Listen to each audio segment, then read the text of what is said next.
सुहाग की सेज पर अपनी पत्नी की जगह अपनी सासू को देखकर शुभम चौंक पड़ा और कहा, सासू जी आप यहाँ? सुनीता मुस्कुराई और बोली, आप हैरान हैं तो मुझे क्या चुप रहना चाहिए? लेकिन आप यहाँ क्या कर रही हो? आपकी बेटी सीता को यहाँ होना चाहिए था। सुनीता बोली, वो वॉशरूम गई है। आज हम तीनों पूरी रात यहाँ कैसे बात करेंगे? सीता कब का वॉशरूम छोड़ चुकी थी। शुभम ने सुनीता से कहा, आप हमसे पूरी रात बात करना चाहती हैं? आपकी बेटी सीता और मेरी आज सुहाग रात है। शुभम सीता को देखता है और उसे इशारा करते हुए और सहज में है। सीता शुभम से कहती है कि वह अपनी माँ के बारे में एक शब्द भी नहीं सुन सकती। शुभम अपनी सास को संबोधित किया और कहा, आप कल आना, हम पूरे दिन खूब बातें करेंगे।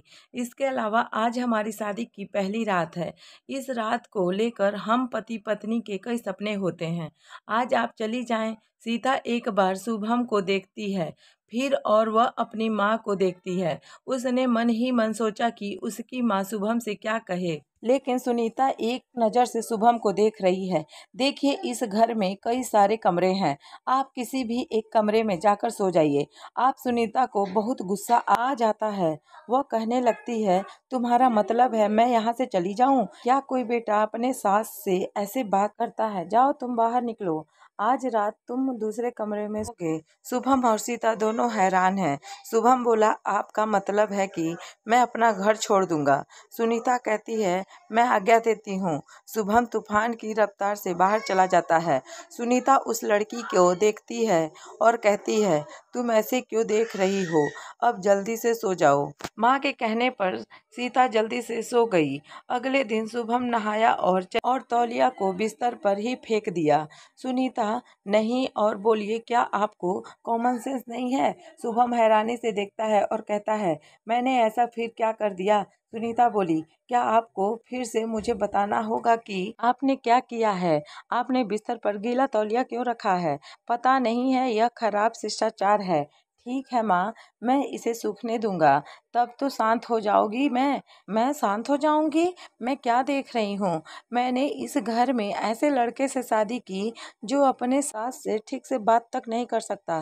शुभम ने बोला, आप कैसी माँ हैं जो अपनी बेटी के परिवार को शुरू होने से पहले ही तोड़ना चाहती हैं? कल हम लोगों की नींद खराब कर दी और आज छोटी सी बात को लेकर पूरे घर को सर पर उठा लिया। क्या आप मुझे बता सकती हैं आपकी समस्या मेरे साथ क्या है? अगर आप नहीं बता सकती तो आप अभी के अभी मेरे नज़रों से दूर हो जाओ। तभी सुनीता रोते हुए कमरे से बाहर निकल कर आ रही थी और उधर से सीता चाय लेकर आ रही थी और उसने अपनी माँ को रोते हुए देखा और शुभम से पूछा, क्या हुआ माँ, रोते हुए क्यों चली गई? शुभम ने सीता को सब कुछ बताया। तब सीता ने कहा, मेरी माँ सब कुछ सोचती हैं और आपको इतने ऊंचे में आवाज में बात नहीं करनी चाहिए थी। वैसे ही वह मेरी माँ है। शुभम बोला, मुझे माफ कर दो। सीता ने कहा, चलो माँ के पास जाकर माफी मांगते हैं। दोनों सुनीता के कमरे में गए तो उन्होंने जाकर देखा तो सुनीता हाफ रही थी। सीता तुरंत दौड़ते हुए अपनी माँ के पास गई और शुभम से बोली, माँ को अस्थमा है, माँ को तुरंत डॉक्टर के पास ले जाना चाहिए। सुनीता ने कहा, आपको कुछ करने की ज़रूरत नहीं है, मुझे थोड़ा सा आराम मिल जाएगा तो मैं सब सब कर लूँगी। सुनीता ने शुभम के तरफ देखा और कहा, मैंने आपके साथ कितना गलत किया है, फिर भी तुम मेरे बारे में इतना सोचती हो? शुभम धीरे से मुस्कुराया और बोला, मेरी माँ नहीं है, मुझे कभी माँ का प्यार नहीं मिला ही नहीं। मैं बचपन से अकेला पला बड़ा हुआ हूँ। मैंने अपनी माँ को आप में पाया। आप मेरी माँ की तरह हैं। मैंने बहुत से गलत काम किए हैं, मैं माफ़ी चाहता हूँ। सुनीता हल्के से मुस्कुराई और शुभम के सर पर हाथ रखा। यह देखकर सीता के ने राहत की सांस ली। चलो, टॉम एंड जेरी का युद्ध खत्म हुआ तो सीता किचन में चली जाती है। कुछ देर बाद शुभम और उसकी माँ के चीखने चिल्लाने की आवाज़ आती है। सीता दौड़कर डाइनिंग रूम में आती है।